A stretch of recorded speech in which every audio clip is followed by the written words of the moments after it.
Bonjour docteur Labrèze. Bonjour. Alors, vous êtes médecin naturopathe depuis près de 30 ans. Vous prescrivez de la vitamine C à forte dose et l'utilisez également pour vous-même à dose importante. Pouvez-vous nous dire comment vous en êtes arrivé à vous intéresser à la vitamine C? Oui, volontiers. Alors la vitamine C et moi, je dirais que c'est une longue histoire qui a commencé pendant mes études, au début même de mes études d'ailleurs, parce que j'ai eu la chance de croiser des auteurs. Alors non pas de croiser les auteurs des ouvrages que je vais mentionner dans un instant, mais de lire leurs ouvrages, et ça m'a d'emblée immédiatement intéressé, et considérablement intéressé. Et je pense notamment aux écrits d'un infectiologue américain qui s'appelle le Dr Kleiner, qui dans les années 47, je me souviens de l'une des publications que j'avais lues, c'était une publication qu'il avait faite devant une assemblée de confrères, où il présentait 60 cas cliniques. Donc les 60 personnes qu'il avait traitées de la poliomyélite et guéries sans séquelles, alors que nous avons, vous et moi, très vraisemblablement croisé des personnes, vous savez, qui ont soit un membre atrophié, la poliomyélite étant cette maladie virale qui détruit les terminaisons nerveuses. Et donc Lehner avait fait cette présentation devant une assemblée de médecins américains. Il disait qu'il avait donc traité ces 60 patients atteints de poliomyélite sans séquelles, avec de fortes doses de vitamine C. Donc ça, c'était déjà en soi remarquable et ça m'avait profondément marqué. Et je me suis intéressé à cette vitamine et puis j'ai eu l'occasion de lire d'autres ouvrages, notamment celui de Linus Pauling, écrit avec un médecin américain, Cameron. C'était la vitamine C contre le cancer. Linus Pauling, qui n'était pas médecin, mais qui était prix Nobel de chimie, prix Nobel de la paix aussi. Cameron, lui, était cancérologue. Et ces médecins étaient vraiment des précurseurs, puisque maintenant on connaît l'intérêt de la vitamine C à forte dose dans le traitement des cancers. J'y reviendrai dans un instant. Et puis je pourrais également citer Adèle Davis, qui avait écrit un ouvrage qui m'a beaucoup intéressé, qui est probablement l'une des... Elle n'était pas non plus médecin, elle était nutritionniste, mais qui a écrit un ouvrage qui s'appelait « Les vitamines ont leur secret ». Et vraiment, tous ces travaux m'ont d'emblée fait réaliser qu'il y avait là quelque chose d'extrêmement intéressant. Et puis peut-être aussi ce qui m'a amené à approfondir l'étude de la vitamine C, c'est une propension naturelle, j'allais dire, à me diriger vers ce qui est plutôt naturel, ce que la nature met à notre disposition. C'est d'ailleurs probablement la raison pour laquelle je suis devenu naturopathe. Et puis depuis plusieurs décennies maintenant, vous le rappeliez effectivement il y a un instant, je m'intéresse à la vitamine C. Un nombre considérable de publications a été fait sur la vitamine C. On nous dit souvent, les gens qui ne connaissent pas bien la vitamine C, plutôt que d'avoir l'honnêteté de dire non, je ne connais pas, il faudrait que je me renseigne, disent souvent il n'y a rien de prouvé. Si tout est prouvé s'agissant de la vitamine C, est largement prouvé. Si vous tapez sur une PubMed, donc c'est un site de recherche médicale, vous verrez qu'il y a 56 ou 57 000 publications sur la vitamine C. Donc un nombre considérable de publications. Et puis l'intérêt qui s'est manifesté il y a près de 40 ans maintenant, quand j'ai commencé mes études de médecine, c'est jamais démenti. Et je suis toujours enthousiaste quand je lis les publications sur la vitamine C et quand je l'utilise et que je vois les résultats. Et à quelle fin l'utilisez-vous? Alors oui, ça effectivement, dans le cadre de ma pratique médicale ou de naturopathe, la naturopathie, vous savez, un naturopathe fondamentalement, essentiellement, s'efforce d'aider ses patients à préserver leur capital santé. Donc le premier volet, la première finalité lorsque je conseille la vitamine C, c'est la prévention. Et on connaît le rôle majeur de la vitamine C dans la prévention de tout un ensemble de pathologies. Alors je ne vais pas les développer toutes maintenant. Peut-être l'une des premières, parce que c'est pour les maladies cardiovasculaires, maladies qui font plusieurs centaines de milliers de victimes chaque année en France et qui tuent chaque année des millions de personnes dans le monde. Pour vos auditeurs, la vitamine C, elle joue entre autres un rôle majeur dans la synthèse du collagène. Le collagène, on pourrait présenter comme ça, dire que c'est le ciment qui vraiment unit les cellules entre elles et permet de structurer l'organisme humain, de structurer les organes. Et on retrouve ce collagène au niveau d'une structure particulière qui s'appelle l'endothélium. L'endothélium, c'est la tunique interne qui recouvre l'intérieur des vaisseaux. Et quand on est carencé en vitamine C, cet endothélium est de mauvaise qualité, tout simplement parce que le corps ne peut pas fabriquer correctement le collagène. Et donc en fait, quand cet endothélium se fragilise, se fissure, il y a des brèches qui vont apparaître, et le corps va essayer de colmater ces brèches. Et le processus, j'allais dire, de réparation va dépasser son objectif, et on va finir par développer des plaques d'athérome, et ensuite qui peuvent boucher une artère, et on va faire un AVC ou un infarctus. Le fait est que si vous n'êtes pas carencé en vitamine C, vous ne boucherez jamais vos artères. Et contrairement à ce qu'on entend régulièrement, par exemple, le cholestérol n'est pas la cause des maladies cardiovasculaires. Quand on voit monter certains types de cholestérol, de particules, par exemple qu'on appelle la LPA, la lipoprotéine A, c'est une tentative de l'organisme pour corriger les fissures, réparer les fissures qui se créent en raison de la carence en vitamine C. Donc si vous vous supplémentez en vitamine C, et on verra dans un instant quelles sont les doses que vous devriez réellement prendre, vous ne ferez pas de maladie cardiovasculaire. Jusqu'à la fin du 18e, quand les marins mouraient du scorbut, ils présentaient des hémorragies, des taches hémorragiques sur le corps, ils perdaient leurs dents, ils faisaient des hémorragies internes. Pourquoi? Bien, tout simplement en raison du mécanisme que je viens d'expliquer. Carence en vitamine C, collagène de mauvaise qualité, le corps ne peut pas maintenir l'intégrité de ses tissus, les vaisseaux se fragilisent et on fait des hémorragies. Une autre des raisons pour laquelle je prescris la vitamine C aussi, c'est son rôle préventif. Donc, en ce qui concerne les maladies cardiovasculaires, on vient de le voir, mais en ce qui concerne le cancer aussi. Et je pense notamment, il y a sur le sujet de multiples études, mais je pense notamment à une étude qui avait été publiée dans le Lancet, une revue médicale, il y a quelques années, qui s'était basée sur un échantillon de 20 000 personnes. Donc c'est quand même considérable, suivi donc sur plusieurs années. Et l'une des conclusions de cette étude, qui était d'ailleurs très édifiante, était que les personnes qui présentaient les taux les plus faibles de vitamine C dans le sang avaient 2 fois plus de cancer que ceux qui présentaient le taux de vitamine C le plus élevé. Voilà. Alors on pourrait débattre des raisons pour lesquelles on obtient ce type de résultat. Tout simplement, entre autres, parce que la vitamine C est un puissant détoxifiant. Et on connaît le rôle des toxines pour agresser l'organisme, provoquer ce qu'on appelle un stress oxydatif et majorer le risque de cancer. Et puis parce que la vitamine C est un puissant booster des défenses immunitaires. Nous avons régulièrement des cellules tumorales qui se développent dans l'organisme. Si les défenses immunitaires font leur travail, elles vont identifier, localiser et détruire ces cellules tumorales. Donc vous voyez, un rôle préventif, et puis peut-être une autre des finalités aussi, c'est la prévention de l'ostéoporose. On parle beaucoup de l'ostéoporose, ces gens qui vont faire plus tôt qu'ils ne le devraient, d'ailleurs pour autant qu'on doit faire une fracture, mais dont les os vont se fragiliser. Et bien on connaît par exemple le rôle de la vitamine C pour booster la production de ce qu'on appelle les ostéoblastes, c'est-à-dire ces cellules qui vont construire le tissu osseux, diminuer l'activité des ostéoclastes, les cellules qui détruisent le tissu osseux, et favoriser l'incorporation du calcium dans la matrice osseuse. Donc on va avoir, quand on prend la vitamine C au long cours, on va avoir des os de bien meilleure qualité. Voilà. Et puis on pourrait aussi parler du rôle préventif sur les maladies infectieuses. Je ne vous cache pas, je pourrais parler des centaines de fois où j'ai entendu des patients me dire « Docteur Labrèze, on touche du bois, mais depuis qu'on prend la vitamine C et que les enfants en prennent, c'est le premier hiver où on est tranquille. » Et vous disiez très justement tout à l'heure que je suis personnellement consommateur de vitamine C, et vous avez raison. Je prends depuis 35 ans 10 à 12 grammes de vitamine C tous les jours. Mes enfants en prennent depuis qu'ils sont nourrissons, ils vont à 28 ans, il y en a à 22 ans. Ils n'ont jamais eu d'antibiotiques de leur vie. Ils ont exceptionnellement été malades, mais je vous le disais à l'instant, ils prennent de la vitamine C depuis qu'ils ont quelques jours.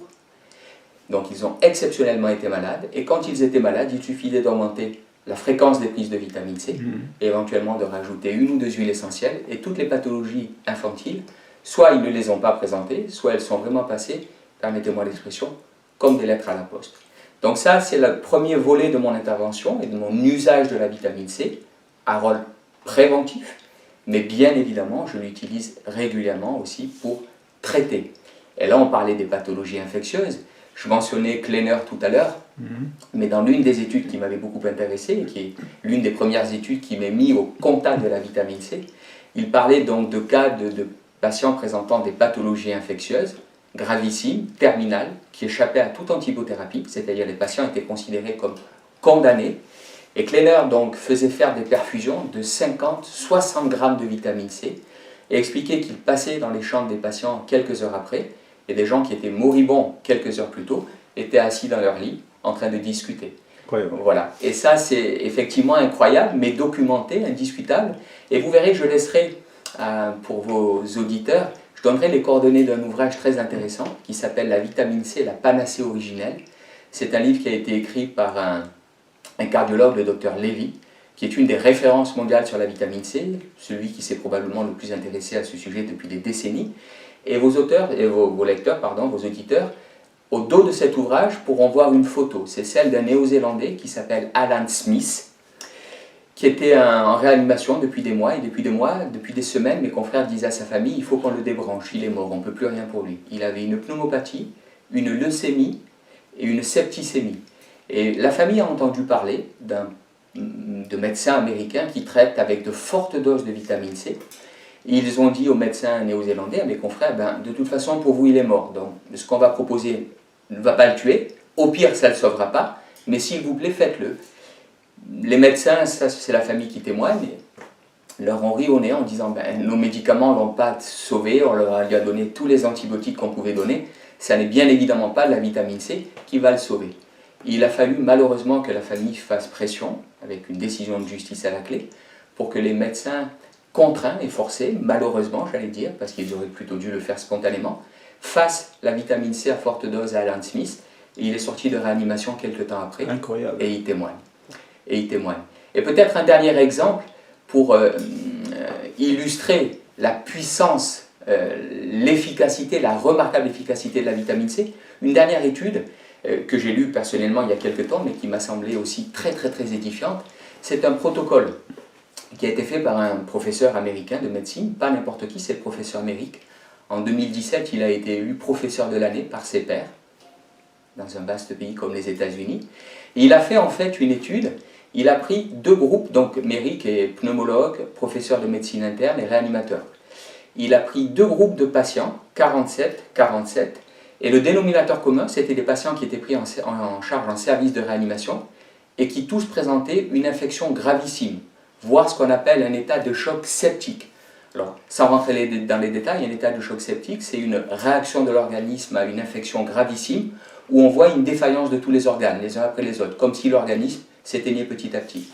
Et Merrick a fait un protocole qui s'appelle le protocole Merrick, qui est utilisé dans beaucoup d'hôpitaux aux États-Unis, et maintenant on commence à l'utiliser dans d'autres pays, qui consistait en 4 fois par 24 heures l'injection d'1,5 g de vitamine C, de vitamine B1 qu'on appelle la thiamine et d'hydrocortisone.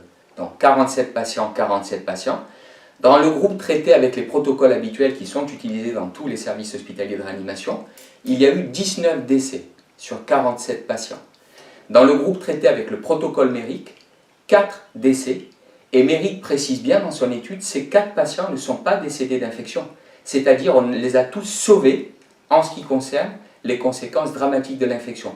Ils sont décédés ultérieurement des conséquences des maladies qui les avaient amenés, qui avaient vu leur état de santé se dégrader et faire le lit de l'infection. Donc 19 décès sur 47 avec les protocoles classiques, 0 décès d'infection sur les 47 autres. Je veux dire, un médecin qui entend ça devrait se dire, mais mon Dieu, pourquoi je ne l'ai pas su avant? Tant pis, c'est pas grave, j'oublie le passé, mais à partir de maintenant, je ne me passe pas de la vitamine C. Ben, je vais vous donner un exemple. J'ai envoyé cette étude à un professeur d'infectiologie qui a animé une formation. Vous savez, en tant que médecin, régulièrement, on fait des formations continues. Et je lui en ai parlé pendant le cadre de la formation. Il m'a dit, docteur Labrèze, envoyez-moi l'étude, ça m'intéresse, et puis je vous donnerai mon retour, mon ressenti. Je lui ai envoyé l'étude, je me suis assuré qu'il l'avait reçue. Ça fait 3-4 fois que j'essaie de le joindre. Silence radio. C'est incompréhensible pour moi qu'un professeur d'infectiologie puisse ne pas se dire, mais mon Dieu, mais pourquoi je n'ai pas su ça avant, mais il faut que je le diffuse largement. Eh bien non. Eh bien non. Incroyable, ouais, ça c'est... Voilà, donc préventif, thérapeutique, et puis peut-être dernière chose, pour le volet thérapeutique, je parlais tout à l'heure de Cameron et de Pauling, leur ouvrage La vitamine C contre le cancer. On connaît maintenant les vertus de la vitamine C pour lutter contre le cancer. Lors d'un entretien précédent, vous m'avez donné l'opportunité de parler de l'eau hydrogénée et de son rôle antioxydant. Donc la vitamine C est connue pour ses propriétés antioxydantes. C'est d'ailleurs pour ça qu'elle est préventive et thérapeutique aussi dans certaines circonstances. Mais la vitamine C donnée à forte dose, paradoxalement, pour les cellules tumorales uniquement, va devenir très oxydante, pro-oxydante. Pourquoi?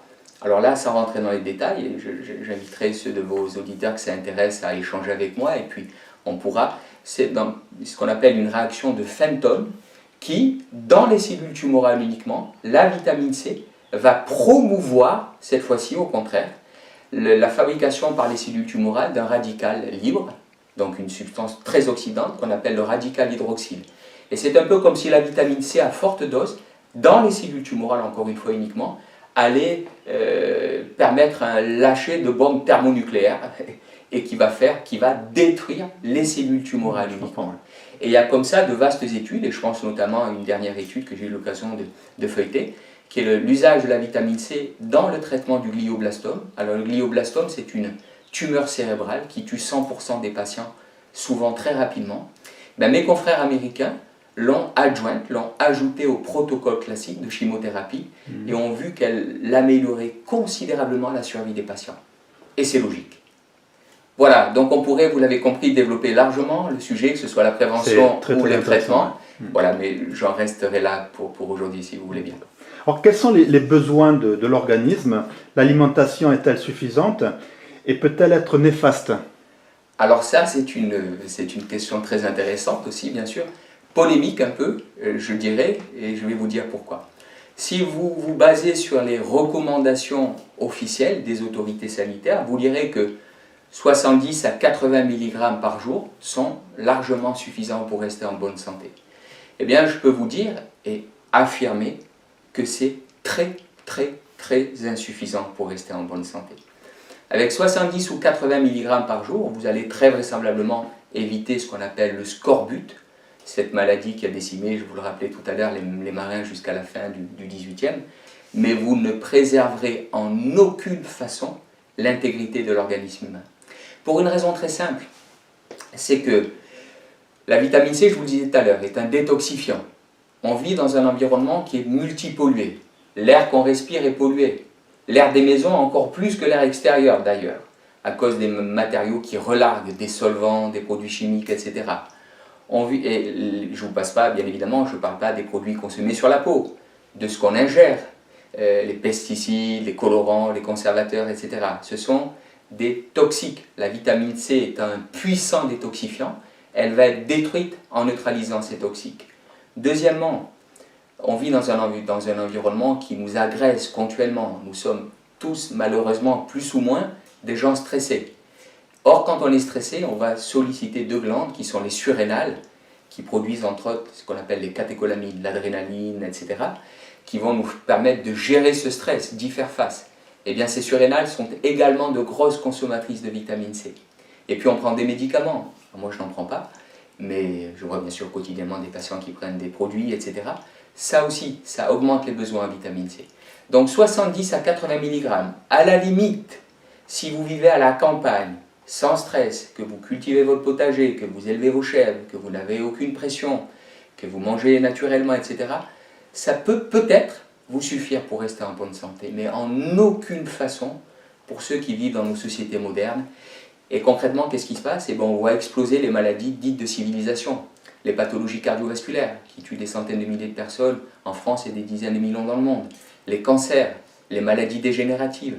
Donc, non, les quantités recommandées par les autorités sanitaires ne suffisent absolument pas. Maintenant, alors, quels sont les besoins? Alors, pour répondre plus précisément à votre question, c'est 70 à 80 mg, oui, l'alimentation peut les apporter. Si on consomme des agrumes, etc., elle apportera rarement plus, mais elle peut les apporter. Mais encore une fois, c'est très insuffisant.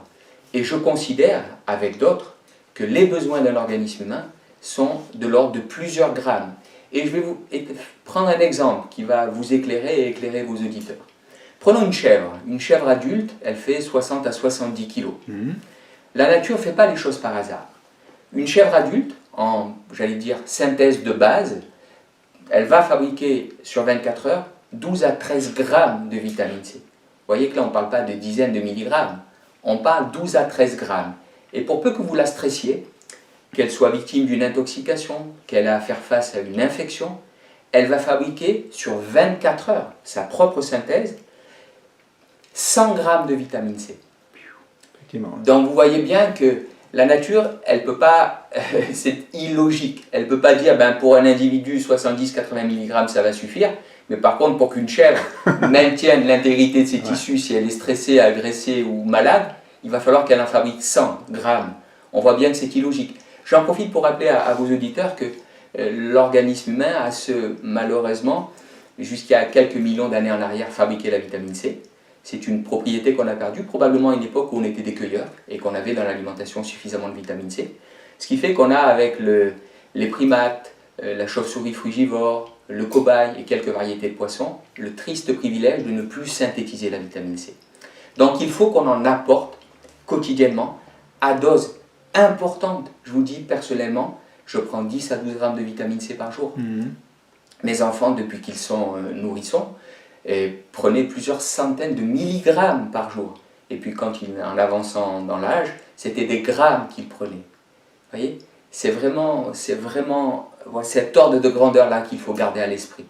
Donc on ne parle pas encore une fois de dizaines de milligrammes, on parle de grammes. Et mes patients, en supplémentation de base, je leur conseille tous, d'ailleurs ils vous le diront tous, le docteur Lavoise nous a tous dit, voilà, c'est 3-4 grammes de vitamine C, quotidiennement. Voilà. Puis on pourrait parler de patientèle particulière, par exemple des diabétiques. On sait que la vitamine C, donc donnée en quantité appropriée à des diabétiques, va réduire quasiment à néant le risque de complications d'artériopathie. Vous savez, malheureusement, les diabétiques, à cause de cet excès de sucre, vont abîmer leurs artères.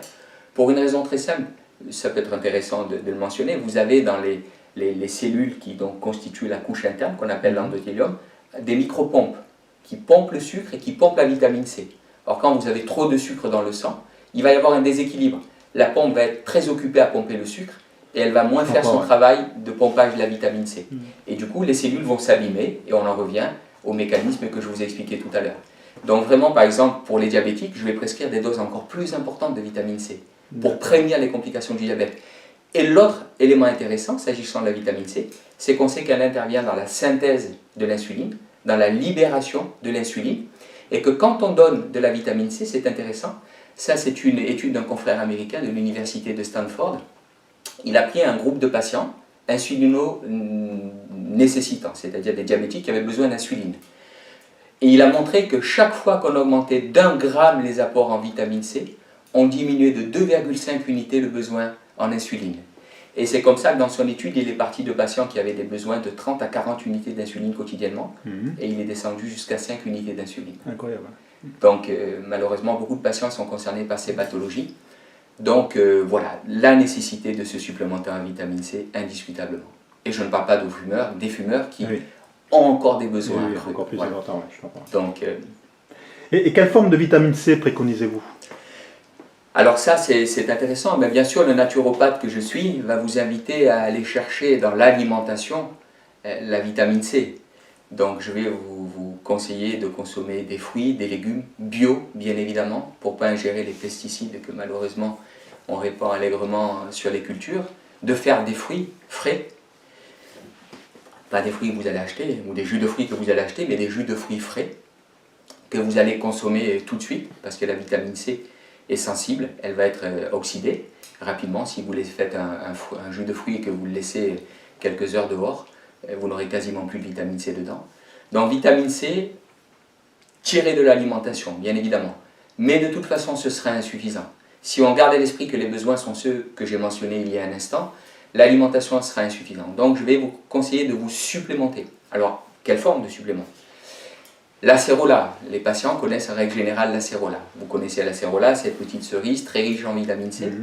Le problème, c'est que les gens se font souvent piéger, parce que comme ils savent que je leur dis qu'il faut prendre 2, 3, 4 grammes d'acérola, de vitamine C, ils me disent, docteur Lavoise, nous c'est bien, parce que du coup on prend 2, 3, 4 comprimés d'acérola 1000. Alors je lève tout de suite une confusion. Dans l'acérola 1000, vous avez 1 gramme d'acérola, mais vous avez 150 mg de vitamine C. Donc vous voyez, si vous voulez prendre ne serait-ce qu'1 gramme de vitamine C avec des comprimés d'acérola, c'est 6 ou 7 comprimés qu'il va falloir prendre. Donc c'est insuffisant. Concrètement, je conseille à mes patients de se supplémenter avec des comprimés de vitamine C 1000. Voilà.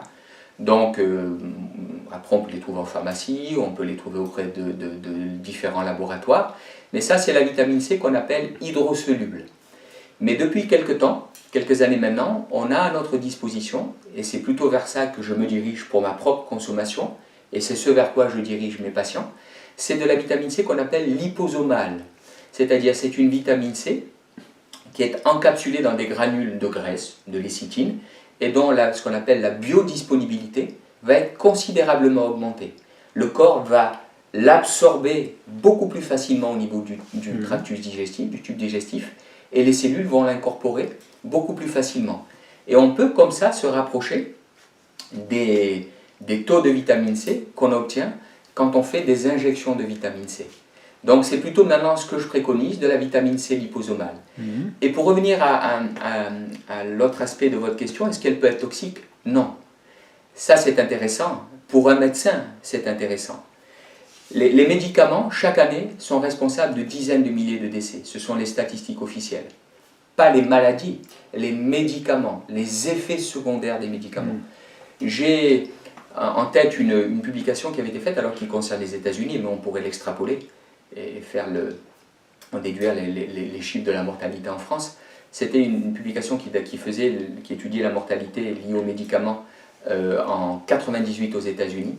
250 000 décès liés aux médicaments et 2,2 millions d'hospitalisations liées aux effets néfastes des médicaments. Donc si on garde à l'esprit la toxicité réelle des médicaments, avec bien évidemment certains effets positifs attendus par les médecins, c'est pour ça que souvent il est prescrit, bien évidemment, et qu'on fait le parallèle avec la vitamine C, vous ne pouvez pas abîmer un organisme avec la vitamine C. Il n'y a pas ce qu'on appelle de dose létale de vitamine C. Vous pouvez prendre 10 grammes, 15 grammes, 20 grammes. Mes confrères, avec lesquels j'ai eu la chance d'échanger, et que j'échange depuis quelques années, ceux notamment de la clinique Riordan aux États-Unis ou d'autres établissements, font des injections quotidiennement de 100, 150, 200 grammes d'acide ascorbique. Certains confrères recourent même ponctuellement à des injections de 250 en perfusion, 250 à 300 grammes de vitamine C, et elle est remarquablement bien tolérée. Je me suis blessé, moi, il y a quelques temps en vélo, donc j'ai dû être opéré sous le menton. Après le cabinet, je me faisais des perfusions de 50 grammes de vitamine C, sans aucun problème. Pour ceux qui s'interrogent sur le fait de savoir si elle empêche de dormir ou pas, je peux vous dire d'abord que toutes les études montrent que non, qu'on dort mieux quand on prend de la vitamine C. Pour une raison très simple, c'est que la vitamine C régule les fonctions de l'organisme, rééquilibre. Et tout ce qui rééquilibre, rééquilibre les fonctions, dont celle du sommeil. Mais bien que me faisant des injections, des perfusions de vitamine C de 50 grammes à 20h30, 21h quand j'avais fini le cabinet, je peux vous garantir que ça ne m'empêchait aucunement de dormir. Donc pour vous répondre, non, la vitamine C ne peut pas être néfaste. Il y a deux petites précisions qu'on doit garder à l'esprit. La première, c'est pour des gens qui présentent ce qu'on appelle un déficit en G6PD. Alors, je vais vous passer la définition de cet acronyme. C'est une enzyme dont le corps a besoin, et quand on est carencé, si on prend de fortes doses de vitamine C, on risque d'abîmer ces globules rouges et de provoquer ce qu'on appelle une hémolyse. Donc, mais les gens qui ont ce type de problème le savent, ça a été diagnostiqué, et on va leur déconseiller de prendre de fortes doses de vitamine C. Et la deuxième population à laquelle on va déconseiller de prendre de fortes doses de vitamine C, ou en tout cas d'être vigilant sur les moments où ces prises vont se faire, ce sont les gens qui présentent ce qu'on appelle une hémochromatose. L'hémochromatose, c'est un taux de fer dans le sang trop élevé, c'est une maladie génétique, là encore les gens le savent, et s'ils ne le savent pas, parce que parfois je vois des patients, il m'est arrivé de diagnostiquer des hémochromatoses qui n'avaient pas été diagnostiquées préalablement, et dans ce cas-là, je vais leur demander de prendre de la vitamine C à distance des repas, pour ne pas, parce qu'elle augmente l'absorption du fer, et bien évidemment pour des gens qui ont un taux de fer déjà trop élevé, on va éviter de donner un conseil qui augmenterait ce taux. Voilà, ce sont les deux cas cliniques pour lesquels il va falloir être vigilant, mais sinon, aucun problème avec la prescription de vitamine C, même à forte dose. D'accord. Alors, je viens d'écouter avec attention votre exposé, et une question me vient à l'esprit. Pourquoi n'est-elle pas largement conseillée par tous les médecins? Ah, ça c'est une excellente question. Tout simplement parce que je crois que nous avons tous appris en faculté de médecine à penser en termes de chimie. C'est-à-dire, la médecine occidentale peut se prévaloir de quelques avancées intéressantes. Et je pense notamment à la découverte du premier antibiotique par Fleming je ne pourrais pas dire de bêtises, je crois que c'était 1927 ou 28. Voilà, donc ça, ça a permis de traiter des infections. voilà, des infections graves, des gens mouraient, on donnait un antibiotique. Et on a tous été éduqués et on a tous suivi nos études de médecine en pensant que c'est la chimie qui allait nous sauver. Mais on a oublié une chose, c'est que la nature a remarquablement bien fait les choses. Il a fallu des millions d'années d'ingénierie, de développement pour les organismes humains. Ils ont des besoins. Et si ces besoins ne sont pas respectés, les organismes dégénèrent. Mais il est compliqué, et pourtant je me suis entretenu des dizaines de fois avec des médecins. Je leur ai proposé de lire. Mais comme les médecins qui prenaient en charge Alan Smith, dont je parlais tout à l'heure, ils avaient, la famille leur a dit, mais regardez les travaux, ils existent, vos confrères prennent en charge des patients avec des infections gravissimes comme celle de notre mari, de notre père. Non, ça ne leur venait pas à l'esprit qu'une molécule naturelle pouvait faire mieux, beaucoup mieux que de la chimie. Des molécules de synthèse fabriquées en laboratoire. Et pourtant si. Donc c'est l'état d'esprit de mes confrères qu'il faut changer. Parfois il y a aussi un peu, disons-le, je vais le dire comme ça, un peu d'orgueil ou d'arrogance. Le fait de réaliser que jusqu'à présent on avait omis d'intégrer à sa pratique une donnée aussi fondamentale, essentielle, utile que celle-ci, ça peut être compliqué parfois de se remettre en cause. Et certains ne feront pas la démarche. Certains diront, nous on traite comme ça, c'est comme ça qu'on a appris. Je dis oui, mais regardez, l'étude du professeur Méric, 47 patients traités avec, c'est comme ça qu'on a appris, les protocoles classiques, 19 décès, 47 patients traités avec le protocole de Méric, vitamine C, thiamine, hydrocortisone, 0 décès du fait de l'infection.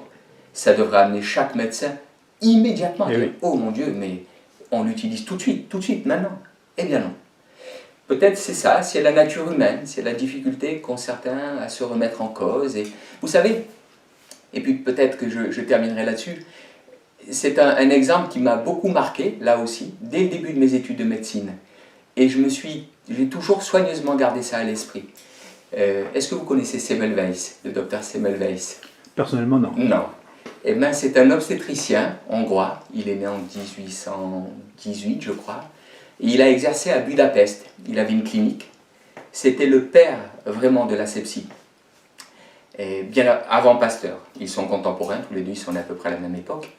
Et dans sa clinique, donc il avait une clinique, les femmes venaient accoucher, le taux de mortalité était, en règle générale, les taux de mortalité étaient de 10, parfois à 30, 40%. Et lui, il obtenait des taux de mortalité considérablement plus bas, 3%. Et il disait simplement, ni moi, ni mes collaborateurs ne rentrons dans une salle d'accouchement sans nous être lavé les mains, soigneusement pendant 5 minutes. Et c'était le père de l'asepsie. Et il a expliqué ça à ses confrères qui, dans leurs propres établissements, avaient des taux de mortalité 3, 4, 5, 6, 8, 10 fois supérieurs aux siens. Et vous savez ce qui est arrivé à Semmelweis? Il est mort fou. Il est mort fou, pourquoi? Parce que les pontes de la médecine le dénigraient. Ils disaient, mais tu racontes n'importe quoi. Mais il disait, mais il vous suffit de regarder. Regardez vos statistiques. Regardez les statistiques de mortalité dans mon établissement. La seule différence, c'est que nous, s'il nous arrive de disséquer, parce qu'en fait, les étudiants en médecine, après avoir fait des dissections de cadavres, rentraient dans les salles d'accouchement et accouchaient. Donc bien sûr, ils ne le savaient pas encore, puisque les pasteurs n'étaient pas passés par là. Mais lui, Semmelweis, avait compris qu'en manipulant des cadavres, on avait sur les mains quelque chose qui se transmettait à la vie, aux organismes vivants des parturients, des mères qui accouchaient et des nourrissons, et qui les tuaient. Eh bien, il est mort fou. Pourquoi? À cause de ce que je mentionnais tout à l'heure. Cette arrogance, cet orgueil qui parfois va empêcher les gens humblement de dire changeons, on s'est trompé, c'est pas grave. On ne va pas culpabiliser parce qu'on ne savait pas quelque chose. Mais maintenant qu'on le sait, est-ce qu'on a le droit de négliger? Eh bien, je pense que non. Docteur Labrèze, peut-être une dernière question si vous permettez. Je vous en prie. Alors, merci. Alors, j'ai noté le grand intérêt de la vitamine C pour toutes les pathologies infectieuses. Quels conseils pourriez-vous donner s'agissant du coronavirus? Effectivement, je crois que c'est une question importante. Nous sommes au cœur de l'actualité. Régulièrement, mes patients m'interrogent sur le coronavirus, s'inquiètent. Certains paniquent aussi. Je crois que les médias ils font beaucoup pour ça. Les pouvoirs publics sont guère rassurants non plus. Bien, ce que je pourrais, en fait, ma réponse, une fois encore, va contenir deux volets. Le volet préventif, le volet curatif. Vous rappeliez, ou je rappelais dans le cadre de notre entretien tout à l'heure, que je suis un gros consommateur de vitamine C. J'en prends 10 à 12 grammes par jour depuis plus de 35 ans. D'autres compléments nutritionnels, je reviendrai là-dessus aussi, ce qui me permet de respirer des virus quotidiennement, ou quasi quotidiennement, sans savoir ce que c'est qu'être malade. Ça fait 35 ans au moins que je n'ai pas eu besoin de prendre ne serait-ce qu'un Doliprane, et je ne sais pas ce que c'est qu'être malade. Donc c'est vrai que quand j'explique ça à mes patients, ben c'est motivant en général, ça les amène à me suivre volontiers. Donc la première chose que je vais vous conseiller de faire, la vitamine C, pourquoi d'ailleurs? Pourquoi a-t-elle ce rôle majeur? Tout simplement parce que c'est le plus puissant des virucides. Aucun virus ne résiste à la vitamine C. Que ce soit la fièvre hémorragique, Ebola, dont vous avez entendu parler, que ce soit la poliomyélite, que ce soit la rage, que ce soit la grippe, bien entendu, aucun virus ne résiste à la vitamine C. Donc, premier conseil, 3 à 4 grammes de vitamine C, quotidiennement. La forme, on l'a vu. Hydrosoluble, pourquoi pas. Maintenant, je prends et je conseille de la liposoluble. Je disais tout à l'heure qu'en fait, elle permet d'obtenir, de se rapprocher des taux qu'on obtient quand on fait des injections de vitamine C. Je vais moduler un petit peu ce propos, encore qu'il soit tout à fait correct, quand mes confrères font des injections de vitamine C, comme ceux par exemple de la clinique Oriordane, qui soignent des patients cancéreux, en faisant entre 0,5 mg et 1 g par kilo de vitamine C quotidiennement. Ou que ce soit mes confrères qui traitent les glioblastomes, je mentionnais l'étude tout à l'heure, donc ces tumeurs cérébrales avec de fortes doses de vitamine C. On peut obtenir des taux de vitamine C dans le sang qui sont de l'ordre de 300, 350, 380 mg par décilitre, ce qui est considérable. Quand on prend de la vitamine C hydrosoluble, on peut monter à 1,2, 1,3 mg par décilitre.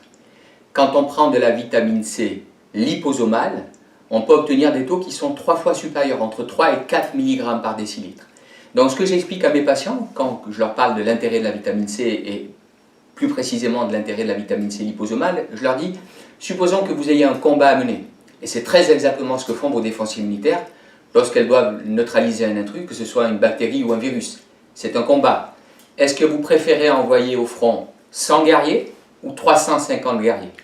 Bien évidemment, si vous voulez avoir plus de chances de gagner ce combat-là, vous allez faire le choix d'envoyer au front 350 guerriers. C'est très exactement ce que vous faites quand vous privilégiez de la liposomale par rapport à de la vitamine C hydrosoluble. Ceci étant dit, lorsqu'on s'assure de ces apports en vitamine C, on peut optimiser le fonctionnement des défenses immunitaires. Et je vais conseiller d'ajouter, ça c'est j'allais dire un cocktail orthomoléculaire. Alors tout à l'heure, peut-être ne l'ai-je pas assez fait, quand je mentionne la médecine orthomoléculaire, je voudrais vraiment rendre hommage au père de la médecine orthomoléculaire, qui est Linus Pauling, donc le double prix Nobel de chimie de la paix.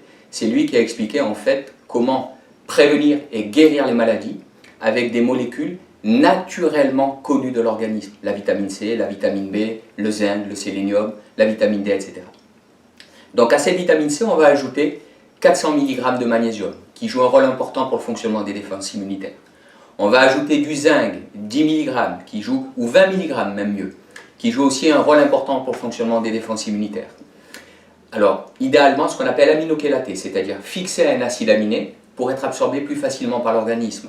On va ajouter 100 microgrammes de sélénium et on va ajouter de la vitamine D, 3000 unités quotidiennement, parce que nous sommes tous carencés en vitamine C. Chaque fois que je fais doser la vitamine C chez mes patients, on le sait, le taux est bas.